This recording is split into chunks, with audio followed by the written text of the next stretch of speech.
Summoner Showdown Week 1 is over, and was there a big controversy with that? Incursions Changes are coming very soon, and the featured store fails to deliver on the values on the current meta. Yes, I'm back with the Marvel Contest of Champions news show for Wednesday. Hopefully you're having a lovely day, whatever you're doing. It's halfway through the week, we're nearly at the weekend, and we do have some news for the community. Not the news of what's happening next month, because I don't even know. I've not seen anything, I've not heard anything. If I was to expect to see anything, it will probably come later on today. So yeah, next month announcements. Sometime, I guess. But it doesn't matter, we've got lots of stories to deep dive in this show. So make sure to hit the like button, subscribe with post notifications on all, and stay tuned and get involved with the comment section, because we'll be discussing this stuff. And as always, just before we get into the news, I want to give thanks to everybody that comes back and supports the content. As we said, doing all those lovely things a moment ago, hit the like button, subscribe, blah, blah, blah. You know the drill. But as well, thank you to those that support through the paid means of YouTube memberships, of Patreon. Thank you very much to those that do that. And as well, those that support through the medium of Twitch subbing. Those that do the Twitch subs, and also those that do the Twitch Prime, which I think is now called Twitch Gaming. Or Prime Gaming. It's called Prime Gaming. God, Twitch do come up with funny things, because not everybody that has Amazon Prime are gamers, and also watch gaming related channels. In any case, thank you very much to all those that support through those means. I should be live streaming on Twitch tonight, but I do have to record some content for tomorrow, because I'm going to be going for a climb. I'm going to be climbing a place in Somerset. Fun times. In any case, let's do the news, shall we? Okay, now to kick off Marvel Contest of Champions news is to look at the current featured store. It's always nice to see the featured store return, but unfortunately it's not always great for it to return under the values of, say, out of the current meta, which I think is the feeling from a lot of players, and as well, the scalable cost with the amount of units does get a bit astronomical. With what you can see here is the purchase of 17 times 200, which, let's face it, if your maths is good, you'll know that isn't really of value for 5,610 units. And as many have pointed out, if you go to things like Heralds of Galactus and you do say the shard version and any kind of other version that you can buy some of the stuff from the featured store, you get more value from doing that.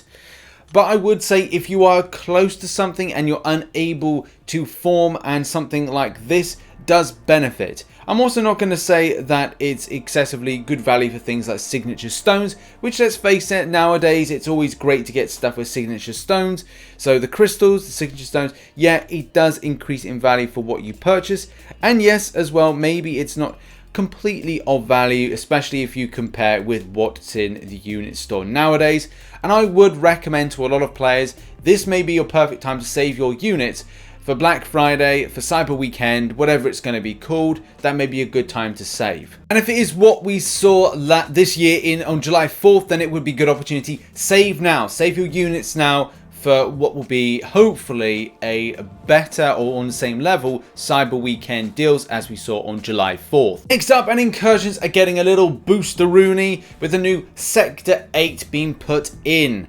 Now that is going to be fun, but there are going to be some issues with that, and it will be based on players' roster strength, leapfrogging, and so many other things which we're going to discuss in this little sector of this video. There's some really cool elements that are being added to the new map. I like the second boss treasure node once per 5 zones, allowing summoners to either bolster their team strength with a second rare hack or use an opportunity to heal their team. That can be really cool, very early on grabbing the hack, and then further on, say about zone 10, having that little boost to see you through into further zones, which I think is pretty amazing. Not to mention the fact they've updated the champion pool.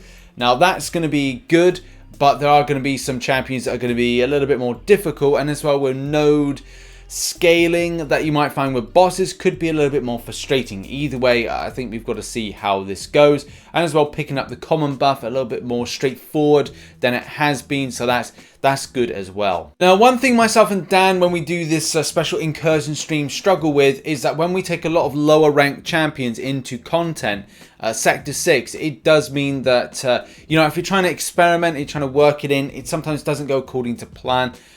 But I think that the difficulty will be with Sector 7 scaling down and how that, say, scales down in comparison to how Sector 6 was, and whether or not this will feel like a big jump for those that maybe want to train their rank 3 5 stars, rank 4 5 stars in that particular content, and whether or not you feel that your roster is comfortable to actually deal with this, because that's going to be a crucial thing we're going to talk about. The tiering system seems to have some slight discrepancies, and the way that Tier 1 will be eligible for top zone rewards from Sectors 7 and 8.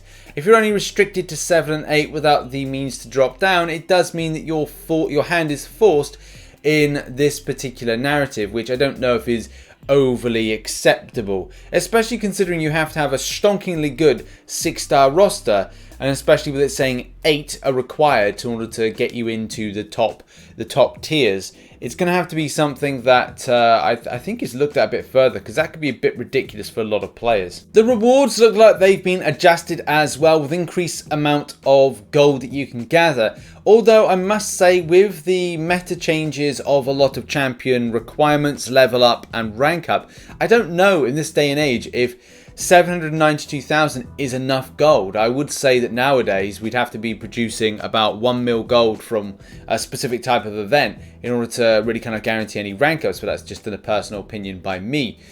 Either way, it's nice to see 6-star shards becoming available. 2,000 6-star shards isn't a huge amount, but still is enough. And as well, lots of 5-star shards are added to that. I don't know if there will be any kickbacks from the community if that we need more 6-star shards and more 5-star shards.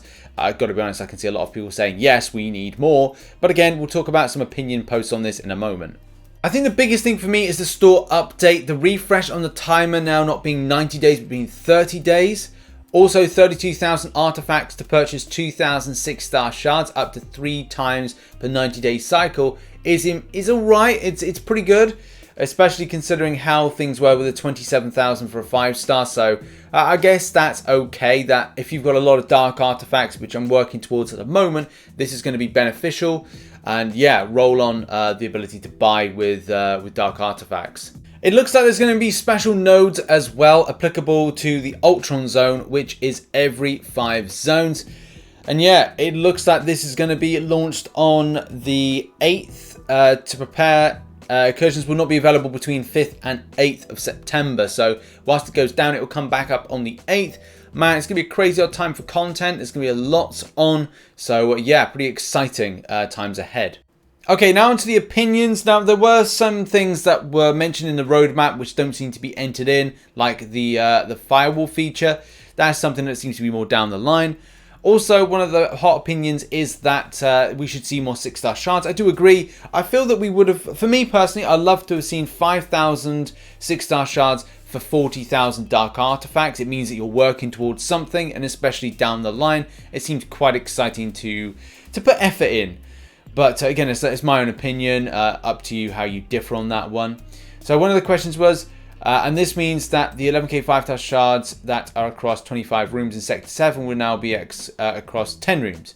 No, they've been reduced. If you were successful passing 10 rooms, then you should be focusing on Sector 8 at that point, especially with the reduced difficulty. And the spirit of saving time for this video, just going to put this into a nutshell, is that the biggest problem that players are finding is, yes, okay, the values of the store seem to be a bit astronomical, but the main thing is that the way that Sector 6 and Sector 7 and Sector 8 now work is that players will feel that they may be punching a bit too higher if they've unfortunately and fortunately picked up about 6 to 8, I think it was six stars or 8 6-stars, and now you're kind of finding that you have to shoot for a certain bracket in order to get the stuff back that you really want to get from this particular mode.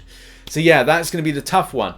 Do you feel you're ready to do this, and do you feel you've been forced into something that you don't really want to take part in? As in, I'm happy with Sector 6, now I've got to do Sector 7. Those are going to be the biggest issues that a lot of players are going to experience. Apart from the fact that 6-star shards are a bit astronomical in price. But that hopefully will be something that Kabam will address down the line. But who really knows at this given time? Also, in quick Man-Thing news, his fight, if you search Man-Thing, was gone, Mordo was gone. This has now been sorted out, so it's been fixed. For anybody that wondered where Man-Thing had gone. So, your Man-Thing is back. where it belongs. Moving swiftly on, and Halls of Glory. Something that not a lot of players have been interested in. I did one run and thought, you know what? I mean, it's alright. I just didn't see the value of using a lot of my energy for a slim amount of ISO being returned back. It's just, look, it's easy fights. That's good, but I'd rather save the energy and put it into Halls of Healing or Halls of Gold, Halls of Fortune, whatever it's called. The fact is, it's not a great event. There were some portal issues as well, the way that you were randomizing the portals and things. And there's a few things with the bugs that maybe this will be fixed when it comes to the re-roll of this, which won't be today, but it will be tomorrow. Either way, Halls of Glory, not so much a good thing, but the idea was solid. There's a little bit of gold on hand, but it ain't there. In other news, and if you remember on Monday, we covered this kind of big leaderboard issue, and there might be some kind of like discrepancies from the point of where one player was put into one region but also appeared in a different region there. It's like I'm doing the weather report or something. On Wednesday, you'll see showers of one player in one region and then other players in another, with highs of 25 with lows of 22. Jesus Christ, what's MCOC news come to now? I do the weather report. In any case, like I love the Summoner Showdown. In all seriousness, I think it's great. But as well, there's been a few kind of like question marks around certain players being in certain brackets, also legitimate scores being put in, and ones and players being removed all of a sudden, with it being like, well, okay, what's going on with this? And as well, big shocks with certain players that people are like, oh yeah, this person's going to do this, this, and this. And they're more than likely not, especially with the way that the last results were coming through. And it's like, I love it. I love an underdog story. I love that it's not anybody well known. But as well, the people that are well known are doing relatively well. I just don't know if they're going to qualify. Let's have a look at stuff. Now, if you followed the story on Monday, there were those discrepancies which seemed to be cleared up. But then it was very strange to see that a few accounts were then changed about or removed, even though they were in a good time for the qualification standing. Also, for those that are curious with asking, when's the next one? When's the week 2 or whatever it's going to be described as, because it's not technically the week 2. It is going to be on the 31st of August, as it says down there. That is when you're going to see the next show up and the next showdown. I have to make that very clear because I know that many people will ask the same question over and over again. But that is when you're going to receive them. The results are being counted at the moment. I was hoping to get in and grab them whilst they were still there, because it was still a case. I think it was SWAT U was in Europe as number 1. Happy McMuffins was number 1. And there was a Chinese name that I can't pronounce there as well. Symbols, loads of symbols and stuff. It's very pretty language. Now, I'm not 100% sure if this is how it broke down. I did see this being posted around, and whether or not this was actually it, I'm not sure. But still, I'm excited to see who is going to be qualifying from this first round, as it was just so tight. It was good to see. I could see Invincible on there as well. Pepe was doing well. Happy McMuffins. Yeah, loads of people were doing incredibly well. So great to see the people are doing great with the scores. We look forward to the next 2 bosses. Now on to our final story, which is arena predictions. I'm going to go a little bit higher with DragonMan based on just the feedback I'm getting around that champion. It's fun. He does some good damage. I would say with this one, compared with Airwalker doing at least, what, 40 something mil, this one's going to go a lot higher. DragonMan, for me, it's got to go at least 70 mil flat. I think that sounds at least doable for this champion. The 4-star version, I'm going with 12.5 mil, probably going 12 mil flat.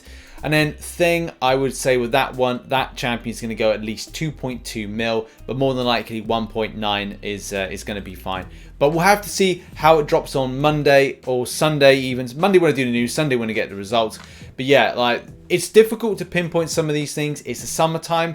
I don't know if everyone's overly grindy. Yes, we've got the boost of battle chips and gold this weekend, so I'm sure players are going to go a little bit harder. But are they going to put up 70 mil for DragonMan? And are they going to go basic with 1.9 to 2.2 mil? We'll have to really see what happens. There we go, guys. That has been the Marvel Contest of Champions news for Wednesday. If you did enjoy it, please hit the like button. Check out some other content here, some other content down here. I should be posting on Rich's Realm a little bit later on today. So, yeah, go and check that out. And a lot of more content to do. Busy, busy, busy. See you soon. Bye-bye.